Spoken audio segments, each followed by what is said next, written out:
নমস্কাৰ সকলোকে স্বাগতম জনাইছো নিমাত ষ্টাডি পইণ্ট চেনেলটোলৈ। আজি আমি এই ভিডিঅ'টোৰ মাধ্যমেৰে তোমালোকৰ অসমীয়া পাঠ্যপুথি অসমত মহাত্মা গান্ধীৰ পোনপ্ৰথম পদাৰ্পণ লেচনটোৰ সকলো পাঠভিত্তিক প্ৰশ্ন উত্তৰ আলোচনা কৰিম। গতিকে তোমালোকে ভিডিঅ'টোৰ শেষলৈকে চাবা। যদি তুমি এতিয়ালৈকে এই চেনেলটো ছাবস্ক্ৰাইব কৰা নাই তেন্তে প্লিজ চেনেলটো ছাবস্ক্ৰাইব কৰি দিবা আৰু এইটো ভিডিঅ' তোমালোকৰ বন্ধু-বান্ধৱী অথবা এছামিছৰ হোৱাটছআপ গ্ৰুপত শ্বেয়াৰ কৰি দিবা। মৰমৰ ছাত্ৰ-ছাত্ৰীসকল, এইটো ভিডিঅ'ৰ ডেছক্ৰিপশ্যনত একাদশ শ্ৰেণীৰ অসমীয়াৰ সকলো লেচনৰ ভিডিঅ'ৰ প্লেলিষ্টৰ লিংক দিয়া আছে। তাত ক্লিক কৰি তোমালোকে সকলো লেচনৰ ভিডিঅ'বোৰ চাই ল'বা। চ' ব'লা তেন্তে বেছি পলম নকৰি আজিৰ ভিডিঅ'টো আমি আৰম্ভ কৰোঁ। পাঠৰ নাম হৈছে অসমত মহাত্মা গান্ধীৰ পোনপ্ৰথম পদাৰ্পণ আৰু লেখক হৈছে পদ্মনাথ গোহাঁই বৰুৱা। এতিয়া আৰ্হি প্ৰশ্ন উত্তৰসমূহ চোৱা। ক. অতি চমু প্ৰশ্ন উত্তৰ। প্ৰতিটো প্ৰশ্নৰ মূল্যাংক 1।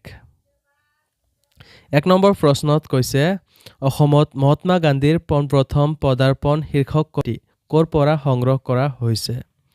উত্তৰত লিখিবা অসমত মহাত্মা গান্ধীৰ পোনপ্ৰথম পদাৰ্পণ শীৰ্ষক পাঠটি পদ্মনাথ গোহাঁই বৰুৱাৰ আত্মজীৱনী মোৰ সোঁৱৰণিৰ পৰা সংগ্ৰহ কৰা হৈছে। 2 নম্বৰ প্ৰশ্ন মহাত্মা গান্ধীয়ে কেতিয়া প্ৰথমবাৰৰ বাবে অসম ভ্ৰমণ কৰিছিল? উত্তৰ মহাত্মা গান্ধীয়ে 1921 চনৰ 21 আগষ্টত প্ৰথমবাৰৰ বাবে অসম ভ্ৰমণ কৰিছিল। 3 নম্বৰ প্ৰশ্ন পদ্মনাথ গোহাঁই বৰুৱাৰ আত্মজীৱনীখনৰ নাম লিখা। উত্তৰ মোৰ সোঁৱৰণি পদ্মনাথ গোহাঁই বৰুৱাৰ আত্মজীৱনী। 4 নম্বৰ প্ৰশ্ন আগৰৱালা পকী ক'ত অৱস্থিত? উত্তৰ হ'ব আগৰৱালা পকী তেজপুৰত অৱস্থিত। 5 নম্বৰ প্ৰশ্ন গান্ধীজীৰ সন্মানাৰ্থে পকীৰ সন্মুখত আয়োজিত মজলিছত উপস্থিত থকা চৰকাৰী খিতাপধাৰী ব্যক্তিগৰাকীৰ নাম লিখা। উত্তৰত লিখিবা গান্ধীজীৰ সন্মানাৰ্থে পকীৰ সন্মুখত আয়োজিত মজলিছত উপস্থিত থকা চৰকাৰী খিতাপধাৰী ব্যক্তিগৰাকীৰ নাম হ'ল পদ্মনাথ গোহাঁই বৰুৱা। খ. চমু প্ৰশ্ন। প্ৰতিটো প্ৰশ্নৰ মূল্যাংক 2 অথবা 3। 1 নম্বৰ প্ৰশ্ন পদ্মনাথ গোহাঁই বৰুৱাই ৰচনা কৰা 2খন নাটকৰ নাম লিখা। উত্তৰত লিখিবা পদ্মনাথ গোহাঁই বৰুৱাই ৰচনা কৰা 2খন নাটকৰ নাম হ'ল গাঁওবুঢ়া আৰু টেটন তামুলী। 2 নম্বৰ প্ৰশ্ন পদ্মনাথ গোহাঁই বৰুৱাই সম্পাদনা কৰা 3খন আলোচনীৰ নাম লিখা। উত্তৰত লিখিবা পদ্মনাথ গোহাঁই বৰুৱাই সম্পাদনা কৰা 3খন আলোচনীৰ নাম বিজুলী, আসামবন্তি আৰু উষা। 3 নম্বৰ প্ৰশ্ন পদ্মনাথ গোহাঁই বৰুৱাই ৰচনা কৰা 3খন গ্ৰন্থৰ নাম লিখা। উত্তৰত লিখিবা পদ্মনাথ গোহাঁই বৰুৱাই ৰচনা কৰা 3খন গ্ৰন্থৰ নাম হ'ল শ্ৰীকৃষ্ণ, ভানুমতী আৰু লহৰী। 4 নম্বৰ প্ৰশ্ন মহাত্মা গান্ধীয়ে ভাৰতৰ গভৰ্ণৰ জেনেৰেলক কি বুলি সম্বোধন কৰি চিঠি লিখিছিল? উত্তৰত লিখিবা মহাত্মা গান্ধীয়ে ভাৰতৰ গভৰ্ণৰ জেনেৰেলক ডিয়াৰ ছাৰ বুলি সম্বোধন কৰি ইয়ৰ এক্সিলেঞ্চিৰ ঠাইত উকাকৈ অকল ইয়ৰ বুলি চিঠিখনত লিখিছিল। 5 নম্বৰ প্ৰশ্নত কৈছে অসমত মহাত্মা গান্ধীৰ পোনপ্ৰথম পদাৰ্পণ শীৰ্ষক পাঠটিত উল্লেখ থকা দুগৰাকী স্বাধীনতা যোদ্ধাৰ নাম লিখা। উত্তৰত লিখিবা অসমত মহাত্মা গান্ধীৰ পোনপ্ৰথম পদাৰ্পণ শীৰ্ষক পাঠটিত উল্লেখ থকা দুগৰাকী স্বাধীনতা যোদ্ধাৰ নাম হ'ল তৰুণ ফুকন আৰু পদ্মনাথ গোহাঁই বৰুৱা। গ. দীঘল প্ৰশ্ন। প্ৰতিটো প্ৰশ্নৰ মূল্যাংক 4 অথবা 5। 1 নম্বৰ প্ৰশ্ন পদ্মনাথ গোহাঁই বৰুৱাই মহাত্মা গান্ধীৰ কোনবোৰ কাৰ্যৰ কাৰণে গান্ধীজীক লগ পাবলৈ উদ্গ্ৰীৱ হৈ পৰিছিল? উত্তৰত লিখিবা গান্ধীজীৰ কীৰ্তি কাহিনীৰ কথা বহুত দিনৰ পৰাই গোহাঁই বৰুৱাই শুনি আছিল। দক্ষিণ আফ্ৰিকাবাসী ভাৰত সন্তানৰ দুখ নিৰ্যাতন মোচন আৰু অভাৱ অভিযোগ নিৰাকৰণৰ অৰ্থে গান্ধীজীৰ অসাধাৰণ কাৰ্যকলাপ আৰু কৃতিত্বৰ বিষয়ে পঢ়ি শুনি তেখেতৰ প্ৰতি আন্তৰিক শ্ৰদ্ধা ভক্তি গোহাঁই বৰুৱাৰ অন্তৰত উপচি পৰিছিল। আমেৰিকাৰ খ্ৰীষ্টিয়ান মিছনেৰী সম্প্ৰদায়ে গান্ধীজীৰ মানৱ জাতিৰ মংগলাৰ্থে কৰা আত্মোৎসৰ্গত বিস্ময় মানি তেখেতক অশেষ প্ৰশংসা কৰিছিল। সেই সম্প্ৰদায়ৰ পুৰোহিত পাদ্ৰীসকলে গান্ধীজীক যীশু খ্ৰীষ্টতকৈও ওপৰ খাপত আসন দিয়া দেখি পদ্মনাথ গোহাঁই বৰুৱাই স্তম্ভিত হৈ পৰিছিল।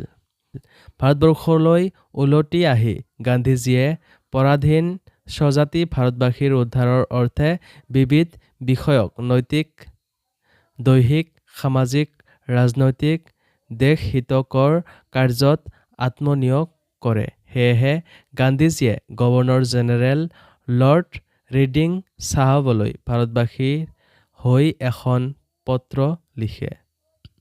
সেই পত্ৰত গভৰ্ণৰ জেনেৰেলক ডিয়াৰ ছাৰ বুলি সম্বোধন কৰি ইয়ৰ এক্সিলেঞ্চিৰ ঠাইত উকাকৈ অকল ইয়ৰ বুলি লিখা কথাবোৰে গোহাঁই বৰুৱাক বিস্ময়ত পেলাইছিল। গান্ধীজীৰ ভাৰত পৰ্যটনৰ কথা শুনি তেওঁক লগ পাবলৈ পদ্মনাথ গোহাঁই বৰুৱাই উদ্গ্ৰীৱভাৱে বাট চাই ৰ'ল। ২ নম্বৰ প্ৰশ্ন। গান্ধীজীৰ প্ৰথম অসম ভ্ৰমণ সম্পৰ্কে এটি টকা প্ৰস্তুত কৰা। উত্তৰত লিখিবা ভাৰতবৰ্ষৰ স্বাধীনতা সংগ্ৰামৰ অপ্ৰতিদ্বন্দ্বী নেতা মহাত্মা গান্ধীয়ে 1921 চনৰ আগষ্ট মাহত প্ৰথমবাৰৰ বাবে অসম ভ্ৰমণ কৰে। 21 তাৰিখে তেওঁ তেজপুৰত উপস্থিত হয়। সেইদিনা ৰাতিপুৱা প্ৰায় 9:30 বজাত গান্ধীভাৰী জাহাজখন তেজপুৰ ঘাটত ৰল।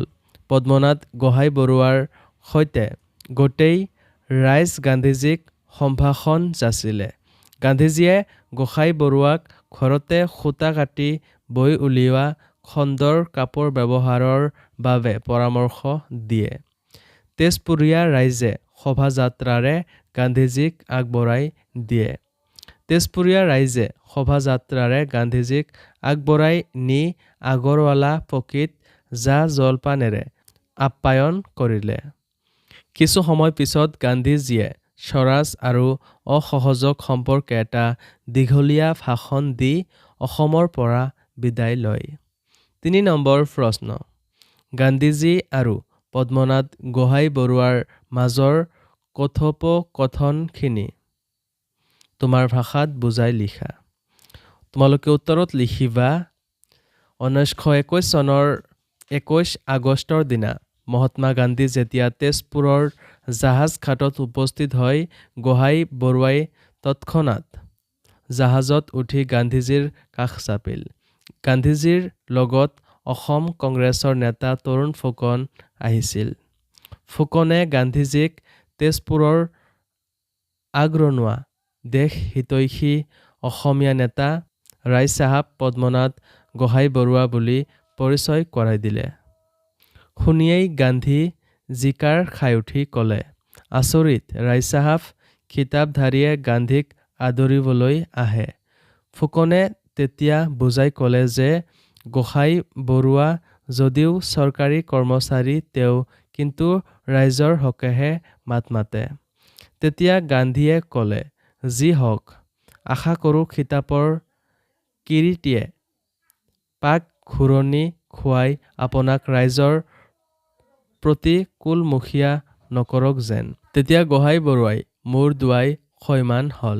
পদ্মনাথে সেইদিনা পিন্ধি যোৱা কাপোৰ দেখি গান্ধীয়ে শলাগিলে আৰু লাৰি চাই চেলেং কাপোৰৰ সূতা স্বদেশীনে বুলি সোধাত গোহাঁই বৰুৱাই উত্তৰ দিলে, সূতা ঘৰত কটা নহয়, দোকানৰ পৰা কিনি আনি ঘৰত বোৱা কাপোৰহে। তেতিয়া গান্ধীয়ে ঘৰতে সূতা কাটি বৈ উলিয়াব পৰা খদ্দৰ কাপোৰ ব্যৱহাৰৰ পৰামৰ্শ আগবঢ়ায়। এইদৰেই দুয়োজনৰ মাজত ভাৱৰ আদান প্ৰদান চলিছিল। 4 নম্বৰ প্ৰশ্ন, গান্ধীজীৰ অসম ভ্ৰমণৰ সময়ত ক'ত কোনো মজলিছ বৈঠকৰ আয়োজন কৰিছিল বুজাই লিখা। ৭৪ত লিখিবা 1921 চনৰ 21 আগষ্টৰ দিনা যেতিয়া মহাত্মা গান্ধী অসম ভ্ৰমণৰ বাবে আহিছিল তেতিয়া গান্ধীজীৰ সন্মানাৰ্থে আগৰৱালা ফকীৰ সন্মুখত সন্ধিয়া 7 বজাৰ পৰা বহল খাহনি চোতালত দলিচা শতৰঞ্জী ত্ৰিপাল নগাধাৰী পাৰি মজলিছ বৈঠক পতা হৈছিল।